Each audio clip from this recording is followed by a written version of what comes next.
Assalamualaikum warahmatullahi wabarakatuh. Kembali lagi bersama saya.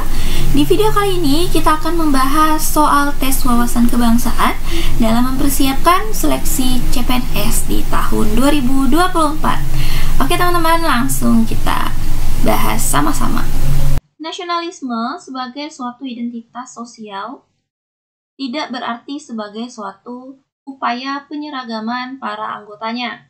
Setiap anggota dibebaskan memilih posisi dan porsinya sendiri, sepanjang hal tersebut tidak bertentangan dan tidak membahayakan keutuhan kelompok. Nasionalisme juga menghargai keberagaman dan kekayaan budaya yang dimiliki oleh bangsa Indonesia. Berdasarkan narasi tersebut, pernyataan yang tidak sesuai adalah A. Nasionalisme mengajarkan kita untuk menghormati dan menjunjung tinggi Pancasila sebagai dasar negara dan ideologi bangsa. B. Nasionalisme mengajarkan kita untuk mengakui dan menghormati hak-hak asasi manusia serta demokrasi sebagai sistem pemerintahan. C. Nasionalisme mengajarkan kita untuk menumbuhkan rasa cinta tanah air dan rela berkorban demi kepentingan bangsa dan negara. D. Nasionalisme mengajarkan kita untuk menolak segala bentuk diskriminasi, intoleransi, dan radikalisme yang dapat merusak persatuan dan kesatuan bangsa. E. Nasionalisme mengajarkan kita untuk menutup diri dari pengaruh globalisasi dan modernisasi yang dapat mengancam identitas bangsa. Oke teman-teman, silakan teman-teman jawab terlebih dahulu. Setelah itu kita akan masuk ke jawaban dan pembahasan yang benar, teman-teman.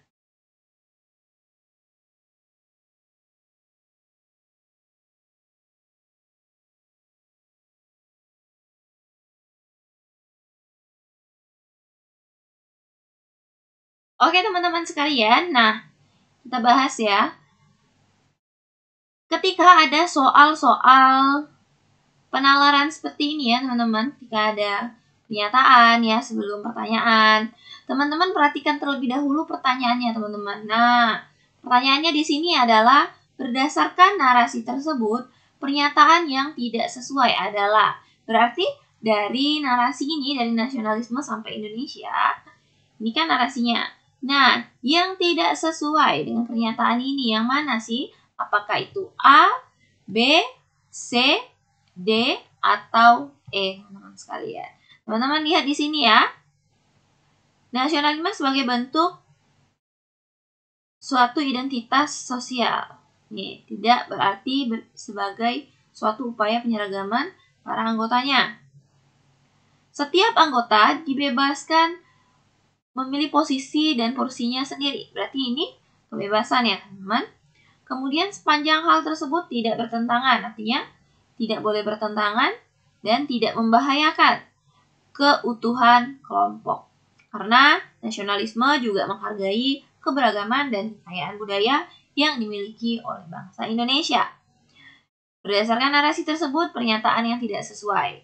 Nah, kita lihat di sini teman-teman. Yang bagian A, option A, nasionalisme mengajarkan kita untuk menghormati dan menjunjung tinggi Pancasila sebagai dasar negara dan ideologi bangsa. Nah, ini benar ya teman-teman, berarti ini sesuai. Nah, coba lihat yang B. Nasionalisme mengajarkan kita untuk mengakui dan menghormati hak-hak asasi manusia serta demokrasi sebagai sistem pemerintahan. Ini juga benar teman-teman. Kemudian nasionalisme mengajarkan kita untuk menumbuhkan rasa cinta tanah air, rela berkorban demi kepentingan bangsa dan negara. Ini juga benar teman-teman. Kemudian nasionalisme mengajarkan kita untuk menolak segala bentuk diskriminasi. Nah, ini paling benar teman-teman ya. Karena nasionalisme itu mengajarkan kita untuk tidak diskriminasi, intoleransi, dan radikalisme. Karena itu dapat merusak persatuan dan kesatuan bangsa. Ini benar. Nah, coba kita lihat di yang E ya teman-teman. Nasionalisme mengajarkan kita untuk menutup diri dari pengaruh globalisasi dan modernisasi yang dapat mengancam identitas bangsa. Jadi ini bukan teman-teman. Jadi nasionalisme itu tidak mengajarkan kita untuk menutup diri dari pengaruh globalisasi dan Nisasi teman-teman. Jadi yang tidak sesuai itu adalah E teman-teman. Karena sesuai dengan pernyataan atau pertanyaan yang ada di sini teman-teman, yang tidak sesuai dengan pernyataannya. Yang tidak sesuai adalah yang E teman-teman. Jadi jawaban yang benar adalah E. Bagaimana teman-teman sampai di sini sudah paham tentang apa itu nasionalisme, apa manfaatnya bagi kepentingan bangsa dan negara. Oke, kita lanjut ke soal berikutnya.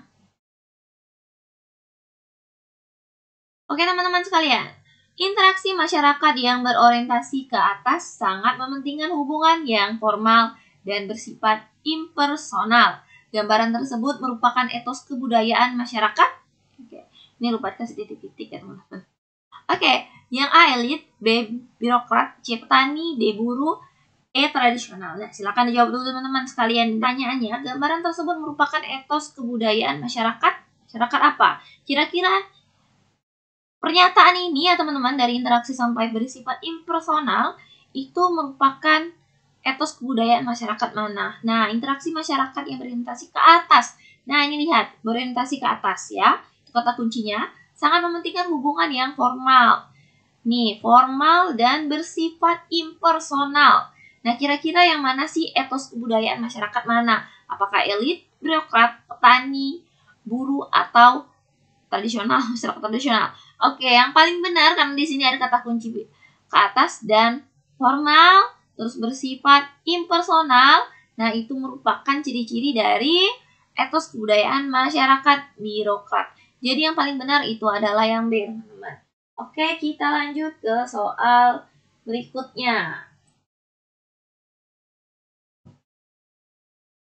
Fakta disintegrasi yang terjadi pada beberapa negara menjadi pelajaran yang sangat berharga bagi negara Indonesia untuk mempertahankan eksistensinya sebagai negara kesatuan.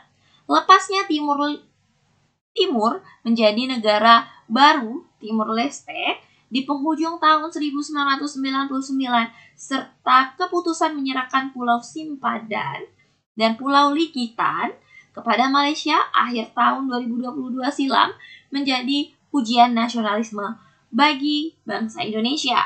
Manakah di bawah ini pernyataan yang sesuai dengan fakta disintegrasi di atas? A. Fakta disintegrasi menunjukkan bahwa Indonesia tidak memiliki kedaulatan dan kewibawaan sebagai negara. B. Fakta disintegrasi menunjukkan bahwa Indonesia tidak memiliki kemampuan untuk mempertahankan wilayah dan kepentingan nasionalnya. C. Fakta disintegrasi menunjukkan bahwa Indonesia tidak memiliki semangat dan komitmen untuk menjaga persatuan dan kesatuan bangsa. D. Fakta disintegrasi menunjukkan bahwa Indonesia harus lebih waspada dan tangguh terhadap berbagai ancaman dan tantangan yang mengancam keutuhan bangsa. E. Fakta disintegrasi menunjukkan bahwa Indonesia harus lebih bersikap pasif dan mengalah terhadap tuntutan dan klaim dari negara-negara lain. Oke teman-teman, silakan menjawab. Setelah itu kita akan masuk ke pembahasan dan memilih jawaban yang paling benar. Nah, di sini pertanyaannya, manakah di bawah ini pernyataan yang sesuai dengan fakta disintegrasi di atas? Oke, jadi yang benar, artinya pernyataan yang benar dari A, B, C, dan D. E, ini yang mana sih yang benar? Yang mana sih yang benar? Sesuai dengan pernyataan yang sudah diambilkan. Pernyataannya ini tentang fakta disintegrasi, teman-teman. Tentang lepasnya, kondisinya di sini tentang lepasnya Timur menjadi negara baru, yaitu negara Timur Leste. Kemudian penyerahan Pulau Sipadan dan Pulau Ligitan ke Malaysia, ini ya kasusnya ya teman-teman, pada tahun 2022. Nah, seperti yang kita tahu ya teman-teman, fakta disintegrasi menunjukkan bahwa Indonesia harus lebih waspada dan tanggap terhadap berbagai ancaman dan tantangan yang mengancam keutuhan bangsa. Fakta disintegrasi tidak mengurangi kedaulatan, kewibawaan, kemampuan, semangat, dan komitmen Indonesia sebagai negara kesatuan, tapi justru memacu Indonesia untuk lebih berjuang dan berusaha untuk mempertahankan eksistensinya, teman-teman. Jadi yang paling benar itu adalah yang D, teman-teman. Pilihan ganda yang benar itu adalah D. Pada disentrasi menunjukkan bahwa Indonesia harus lebih waspada dan tanggap terhadap berbagai ancaman dan tantangan yang mengancam keutuhan bangsa. Peringatan Sumpah Pemuda telah menjadi bagian penting bagi sejarah bangsa Indonesia. Peristiwa ini memiliki andil besar dalam usaha perjuangan kemerdekaan. Peristiwa Sumpah Pemuda menjadi satu titik awal perwujudan kesadaran kolektif sebagai sebuah bangsa. Tanpa peristiwa ini, mungkin saja semangat persatuan melawan penjajahan tidak pernah terwujud. Adapun keterkaitan antara Sumpah Pemuda dengan rasa nasionalisme pemuda di Indonesia ialah A. Sumpah Pemuda sebagai ikrar para pemuda. B. Sumpah Pemuda sebagai realisasi politik. C. Sumpah Pemuda sebagai implementasi kaum terpelajar. D. Sumpah Pemuda sebagai tonggak kekuatan kaum muda. E. Sumpah Pemuda sebagai peristiwa dasar yang membangkitkan rasa nasionalisme. Oke teman-teman, silakan dijawab dulu teman-teman. Setelah itu kita masuk ke pembahasannya. Teman-teman, adapun pertanyaannya di sini ya. Keterkaitan antara Sumpah Pemuda dengan rasa nasionalisme pemuda di Indonesia ialah. Oke teman-teman, nah Sumpah Pemuda tidak terlahir begitu saja. Banyak hal yang melandasi para pemuda bertekad untuk bersatu. Mereka berpikir tidak akan bisa membuat Indonesia merdeka jika berjuang hanya dengan kelompok sendiri. Mereka berasal dari berbagai suku, ras, dan agama, dari beberapa organisasi, tapi mereka bisa bersinergi untuk satu visi yang menginspirasi. Visi untuk memerdekakan negara tercinta Indonesia.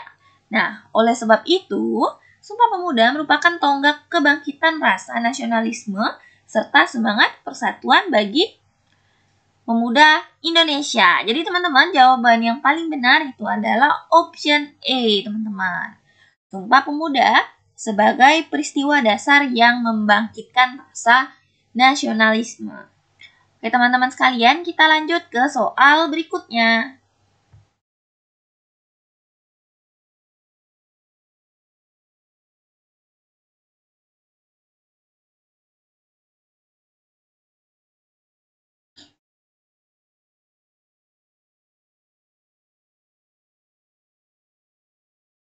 Pengakuan terhadap keberagaman agama dan keyakinan merupakan salah satu pengamalan sila pertama Pancasila. Pengakuan terhadap keberagaman agama juga merupakan wujud dari semangat nasionalisme. Dalam mempersatukan keberagaman nasional, hal tersebut tentunya harus dilandasi oleh A. Agama dan keyakinan merupakan suatu hal yang sama dan tercantum di sila pertama. B. Setiap orang berhak memilih agamanya menurut keyakinan masing-masing. C. Agama adalah nilai positif bagi seluruh warga negara Indonesia. D. Keberagaman agama menjadi suatu keindahan tersendiri dalam suatu negara. E. Agama merupakan identitas yang perlu dijamin keberadaannya. Oke teman-teman, di sini berhubung dengan sila pertama Pancasila, teman-teman. Kemudian pertanyaannya di sini ya, hal tersebut tentunya harus dilandasi oleh. Nah, jadi pada Undang-Undang 1945 ya, yang mengatur tentang agama dan keyakinan itu pada pasal 29 ya teman-teman. Pada pasal 29 ayat 2 yang dimana berbunyi setiap orang berhak memilih agamanya menurut keyakinan masing-masing. Nah, jadi teman-teman sekalian bisa kita lihat di sini ya teman-teman bahwa dari option A, B, C, D, E yang sesuai dengan isi pasal 29 ayat 2 itu adalah pada option B, teman-teman. setiap orang berhak memilih agamanya menurut keyakinan masing-masing. Jadi yang paling benar adalah option B. Oke, kita lanjut ke soal berikutnya. Oke, teman-teman sekalian, boleh di-pause videonya jika teman-teman ingin menjawabnya terlebih dahulu sebelum kita masuk ke jawaban yang benar dan pembahasannya. Oke, lanjut pada soal ini ya, teman-teman. Menjaga keutuhan bangsa merupakan tugas dan tanggung jawab bagi setiap warga negara. Hal ini dapat dilakukan dengan meningkatkan kesadaran masyarakat terhadap bahaya radikalisme, intoleransi, dan ekstremisme. Salah satu cara yang dapat dilakukan untuk meningkatkan kesadaran masyarakat akan bahaya tersebut adalah A. Menyelenggarakan program pelatihan kewaspadaan dan keamanan bagi masyarakat di daerah-daerah rawan konflik. B. Mengembangkan program ekonomi kerakyatan untuk memberdayakan masyarakat secara ekonomi dan mengurangi ketimpangan sosial. C. Membuka ruang diskusi dan dialog antar umat beragama untuk membahas isu-isu sosial yang sensitif dan memperkuat toleransi antar umat beragama. D. Membuat poster yang bertema pentingnya menjaga kerukunan dan kesatuan bangsa. E. Membuat program kemitraan antara masyarakat dan kepolisian dalam memantau aktivitas yang mencurigakan. Oke, teman-teman sekalian, boleh teman-teman sekalian di-pause dulu, setelah itu kita akan masuk ke pembahasan dan memilih jawaban yang paling benar. Nah, pertanyaannya di sini ya, salah satu cara yang dapat dilakukan untuk meningkatkan kesadaran masyarakat akan bahaya tersebut. Nah, di sini kan teman-teman, dalam pernyataannya di sini ya, tentang bahaya radikalisme, intoleransi, dan ekstremisme. Bagaimana sih cara kita meningkatkan ya kesadaran masing-masing orang akan bahaya dari ketiga poin ini, teman-teman. Nah, bagaimana sih ya? Nah, dari option A, B, C, D, dan E ini ya, teman-teman.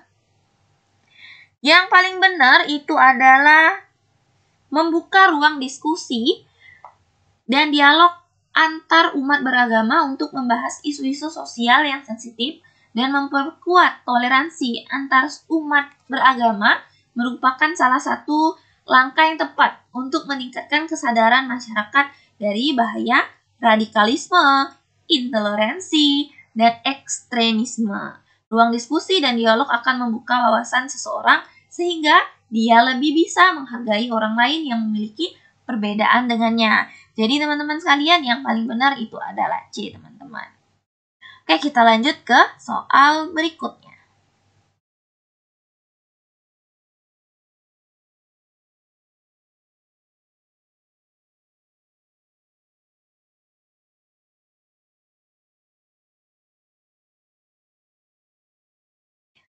Nasionalisme adalah upaya untuk mewujudkan kepentingan nasional melalui cita-cita dan tujuan yang sama dengan tetap mempertahankan identitas nasional.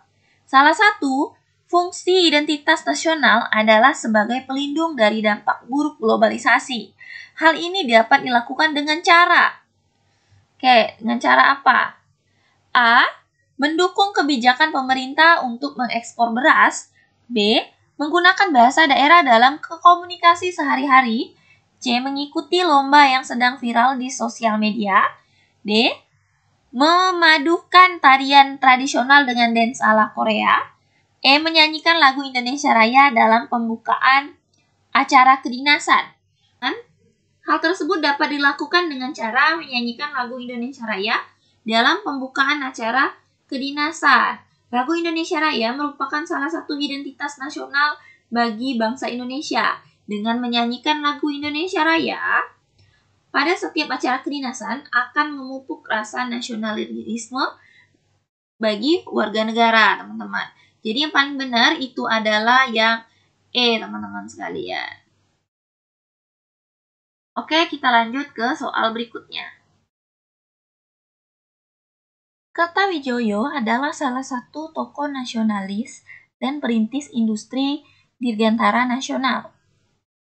Kertawijaya merancang berbagai jenis pesawat terbang, di antaranya pesawat terbang tempur Si Kumbang, pesawat terbang latih belalang, yang dikembangkan tanpa dukungan dana dari pemerintah saat itu. Namun, Kertawijaya dapat mewujudkan karya besar itu berkat tekad yang berangkat dari jiwa patriotisme, tak kenal lelah, dan dilakukan tanpa pamrih. Salah satu dampak positif dari karya Kertawijaya bagi Indonesia adalah A. Meningkatkan kemampuan pertahanan dan keamanan Indonesia dengan memiliki pesawat tempur buatan sendiri. B. Meningkatkan kemajuan ilmu pengetahuan dan teknologi Indonesia di bidang dirgantara. C. Meningkatkan kemandirian dan kepercayaan diri Indonesia sebagai negara kepulauan yang memiliki pesawat terbang. D. Meningkatkan prestasi dan pengakuan internasional Indonesia sebagai negara pembuat pesawat terbang. E. Meningkatkan inspirasi dan motivasi generasi muda Indonesia untuk berinovasi dan berkarya. Oke teman-teman, yang ditanya di sini teman-teman ya, salah satu dan dampak positif dari karya si Kertawijaya ini bagi Indonesia. Apa teman-teman sekalian? Nah, kasus ini ya, pernyataan ini ya teman-teman, bahwa si Kertawijaya ini merancang berbagai jenis pesawat terbang. Ini namanya teman-teman, pesawatnya. Nah, tapi ini dikembangkan tanpa dukungan dana dari pemerintah. Ini sorry ya teman-teman, ini salah tulis. Ini sebenarnya Kertawijaya. Namun Kertawijaya dapat mewujudkan karya besar itu berkat tekad yang berangkat dari jiwa patriotisme tak kenal lelah. Nah, jadi dampak positif dari karya si Kertawijaya bagi Indonesia ini apa? Kira-kira. Nah, dampak positif yang paling sesuai dengan tema soal adalah meningkatkan inspirasi dan motivasi generasi muda Indonesia untuk berinovasi dan berkarya. Hal ini karena Kertawijaya merupakan suatu contoh nyata dari semangat nasionalisme dan patriotisme yang dapat menghasilkan karya-karya luar biasa yang bermanfaat bagi bangsa dan negara. Karya Kertawijaya juga menjadi bukti bahwa Indonesia memiliki potensi dan kemampuan untuk menciptakan produk-produk unggulan di bidang dirgantara. Jadi teman-teman, jawaban yang paling benar itu adalah option A, teman-teman. Oke, kita lanjut ke soal berikutnya. Seorang anggota organisasi pergerakan nasional menyerukan pembentukan negara merdeka yang hanya akan melayani kepentingan kelompok etnis tertentu. Namun, pemimpin organisasi menegaskan bahwa tujuan perjuangan mereka adalah menciptakan negara yang inklusif dan berdasarkan prinsip-prinsip kesetaraan. Bagaimana konflik ini mencerminkan praktik nasionalisme dalam organisasi pergerakan nasional? Adalah A. Adanya semangat untuk memprioritaskan satu kelompok etnis di atas yang lain. B. Munculnya semangat untuk menciptakan negara yang inklusif. C. Kesediaan untuk berbagi kekuasaan dengan penjajah. D. Semangat kolonialisme dan penjajahan. E. Adanya penolakan terhadap negara merdeka. Oke teman-teman, silakan dijawab terlebih dahulu. Setelah itu kita akan masuk ke pembahasan.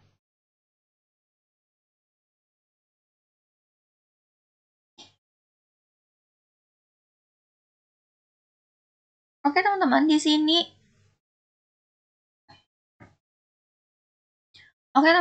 pertanyaannya adalah bagaimana konflik ini mencerminkan praktik nasionalisme dalam organisasi pergerakan nasional?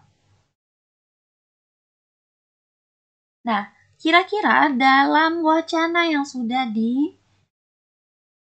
dijelaskan dan dipaparkan di sini ya teman-teman, bahwa konflik ini mencerminkan perbedaan pandangan di dalam organisasi pergerakan nasional tentang apakah tujuan perjuangan mereka harus memprioritaskan satu kelompok etnis tertentu.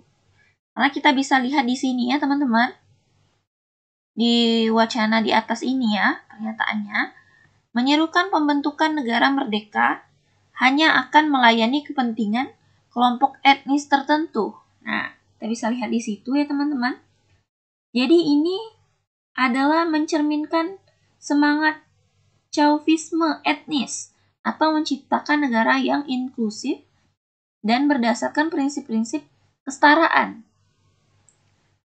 atau yang mencerminkan semangat nasionalisme yang lebih inklusif.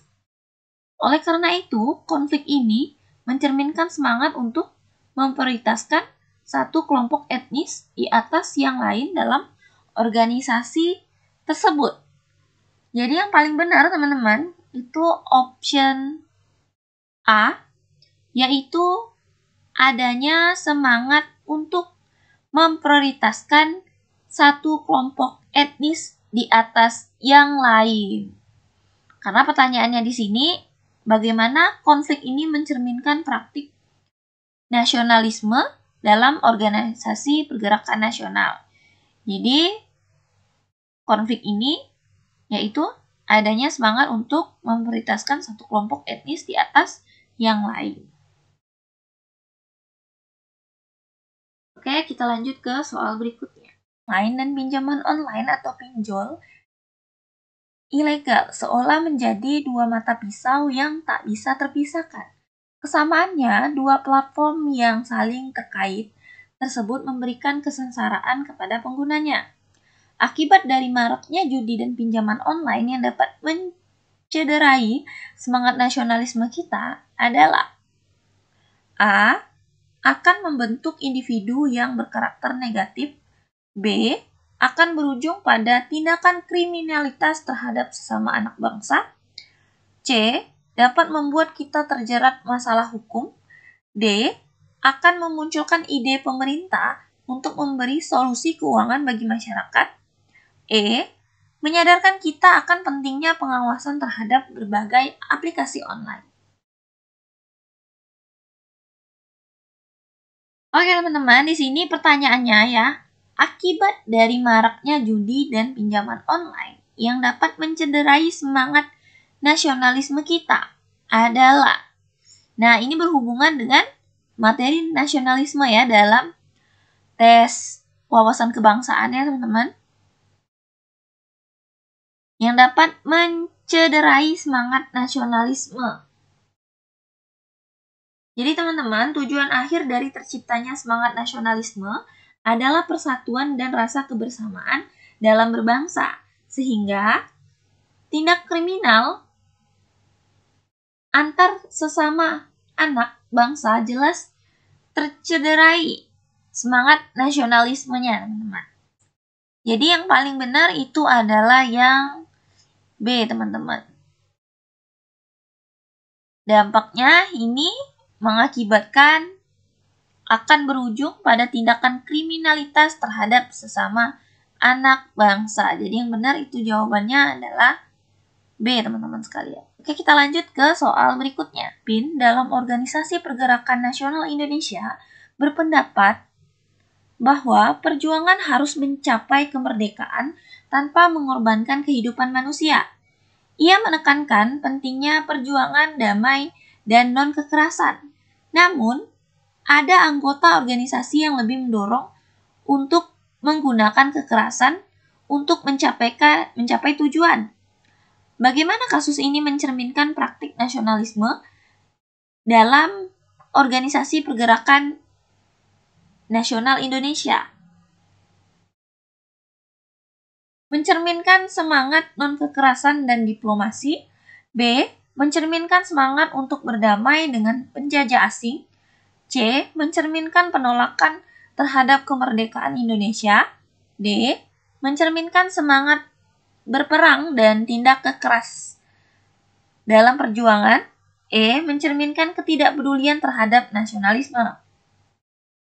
Oke teman-teman, bisa kita lihat ya pada kasus ini, kasus pada pernyataan yang dicantumkan ini ya teman-teman. Kasus ini mencerminkan perbedaan pendapat di dalam Organisasi Pergerakan Nasional Indonesia, teman-teman. Kemudian pertanyaannya di sini, bagaimana kasus ini mencerminkan praktik nasionalisme dalam Organisasi Pergerakan Nasional Indonesia?